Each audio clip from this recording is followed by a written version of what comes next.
আজকে নির্বাচনে জনসভায় যোগ দিতে রংপুরে যাবেন বিএনপি চেয়ারম্যান তারেক রহমান। সেখানে আছেন আমাদের সহকর্মী। আমরা একটু সরাসরি তার কাছে চলে যেতে চাই, কালেক্টরেল মাঠে রাফিন। মাহমুদ রাফিন, নিশ্চয়ই শুনতে পাচ্ছেন। শুভ সকাল। একটু জনসভার বিস্তারিত জানাবেন। তারেক রহমান কখন ঠিক পৌঁছবেন এবং কখন আসলে বক্তব্য রাখবেন জনসভায়, প্রস্তুতি সম্পর্কে বিস্তারিত জানাবেন।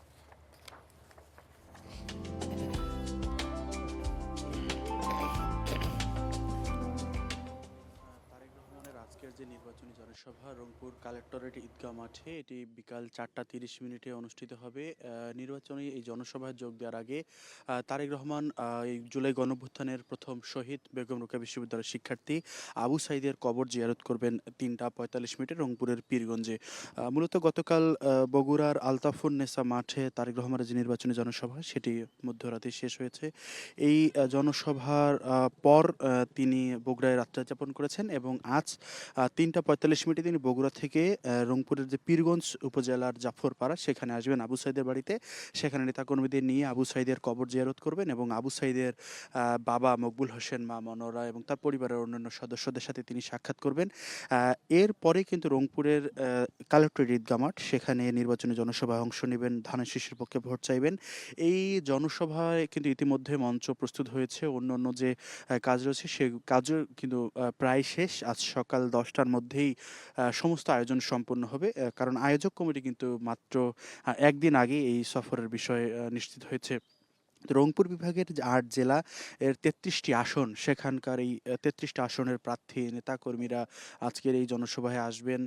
পাশাপাশি কিন্তু রংপুর জেলার যে ৬টি আসন সেখানকার নেতাকর্মীরা কিন্তু এই এই যে আজকের কালেক্টর ঈদগাহ মাঠে সেখানে আসবেন। গতকাল এই জনসভা উপলক্ষে রংপুরের স্থানীয় নেতৃবৃন্দ সহ রংপুর বিভাগের দায়িত্বপ্রাপ্ত সাংগঠনিক সম্পাদক আসাদুল হাবিব দুলু তিনি সাংবাদিকদের সাথে কথা বলেছেন। তিনি যেটা জানিয়েছেন যে তারেক রহমানের সফর আজ, এই সফর অনুযায়ী কিন্তু ইতিমধ্যে বিএনপি নেতাকর্মীদের মধ্যে উচ্ছ্বাস দেখা দিয়েছে।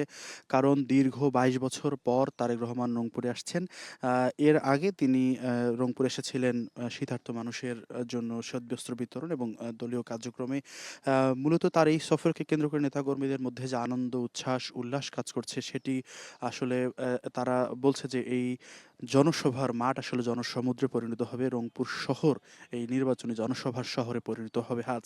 ইতিমধ্যে রংপুর মহানগর বিএনপির সভাপতি শামসুজ্জামান শামু এবং জেলা বিএনপি সভাপতি সাইফুল ইসলাম তারা যেটা জানিয়েছেন যে এই মানে যে আজকে যে জনসভা সেখানে প্রায় ৫ লাখ মানুষের জনসমাগম হবে। এটাতে তারা আশা করছেন এই ৫ লাখ মানুষের জনসমাবেশের জন্য যে সার্বিক প্রস্তুতি, মেডিকেল যে তাদের যে মেডিকেল ইউনিট, পাশাপাশি স্বেচ্ছাসেবক দল ঠিক করা, নিরাপত্তার দায়িত্বে যারা থাকবেন তাদের ঠিক করা। গতকাল কিন্তু এখানে রংপুর মহানগর পুলিশের যিনি কমিশনার আব্দুল মজিদ আলী তিনি এসেছিলেন। এসে এই সভাস্থল পরিদর্শন করেছেন। তিনি যে জানিয়েছেন যে আজকের জন্য যে ট্রাফিক ব্যবস্থা সেটির জন্য তারা বিশেষ ইউনিট গঠন করে দায়িত্ব দিয়েছেন। একই সাথে নিরাপত্তার জন্য কয়েক স্তরের মাধ্যমে তারা নিরাপত্তা ব্যবস্থা করেছেন। বিশেষ করে পোশাকধারী পুলিশ, পোশাক ছাড়া পুলিশ, গোয়েন্দা নজরদারি এবং ড্রোনের মাধ্যমেও আসলে রংপুর মেট্রোপলিটন পুলিশ তারা নজরদারি রাখবে। এই সমাবেশকে কেন্দ্র করে কিন্তু আমরা বিএনপির যে বিভিন্ন অঙ্গ সংগঠন রয়েছে, বিশেষ করে জাতীয়তাবাদী যুব দল, জাতীয়তাবাদী স্বেচ্ছাসেবক দল, জাতীয়তাবাদী ছাত্র দল, এই বিভিন্ন অঙ্গ সংগঠনের নেতৃবৃন্দ তারা কিন্তু গতকাল সকালের পর থেকে কিন্তু এই মাঠে আসতে শুরু করেছেন।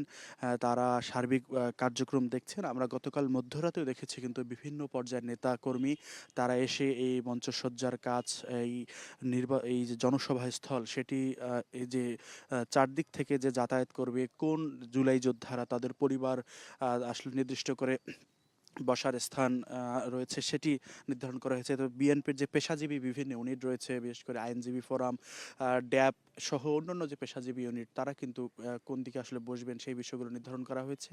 আজ সকাল 10টার মধ্যে কিন্তু রংপুর বিভাগের সাংগঠনিক সম্পাদক আসাদুল হাবিব দুলু সহ মহানগর বিএনপি, জেলা বিএনপি অন্যান্য নেতৃবৃন্দ এখানে আসবেন।